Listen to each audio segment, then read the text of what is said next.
کہتے ایک نابینا بیوہ اور بے اولاد خاتون تھی مدینہ منورہ میں. حضرت عمر فاروق رضی اللہ تعالیٰ عنہ بیان فرماتے ہیں میں اس کے گھر کا کام کاج کر دیا کرتا تھا. وہ ایک دن میں گیا تو میرے سے پہلے ہی کوئی بوڑھی اماں کے گھر کا کام کر گیا. یہ مختلف انداز میں روایت مختلف جگہوں پہ ہے.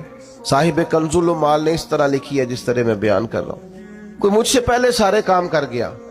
بھلا کام کیا تھے؟ گھر میں جھاڑو دینا تھا، برتن مانجنے تھے، پانی بھر کے لانا تھا. کوئی مجھ سے پہلے کر گیا. اگلے دن گیا تو پھر کوئی مجھ سے پہلے کر گیا تھا. تیسرے دن گیا تو پھر. اب میں نے کہا ڈھونڈوں تو صحیح بندہ کون. فرماتے کہ میں چھپ کے بیٹھ گیا کہ میں دیکھوں تو صحیح کون ہے جو مجھ سے پہلے آتا ہے. تو کہتے ہیں سحری کا وقت تھا. امیر المومنین، خلیفۃ المسلمین، جانشین مصطفیٰ کریم حضرت صدیق اکبر کا دروازہ کھلا. امیر المومنین ہے، عالمی سطح کے کام کرتے ہیں، لیکن اتنے بڑے ہونے کے باوجود یہ ذوق بھی برقرار ہے کہ کسی کے گھر میں جھاڑو دے سکتے ہیں تو دے دیا جائے.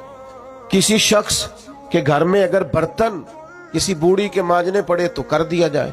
تو فرماتے وہ میں نے دیکھا تو حضرت صدیق اکبر تھے. سراپا خیر تھا ان کا وجود، سراپا خدمت تھا. ساری زندگی گزر گئی مذہب پہ بحث کرتے لوگوں کی. اس پر بھی بحث کر لو، اس پر بھی بحث کر لو، اس موضوع پر عمل کب کرنا ہے؟ ساری زندگی ابحاث ہوتی رہیں گی.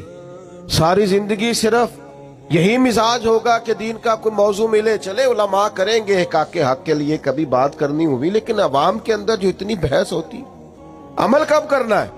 حضرت صدیق اکبر نے اپنے آپ کو سراپا خیر بنا لیا.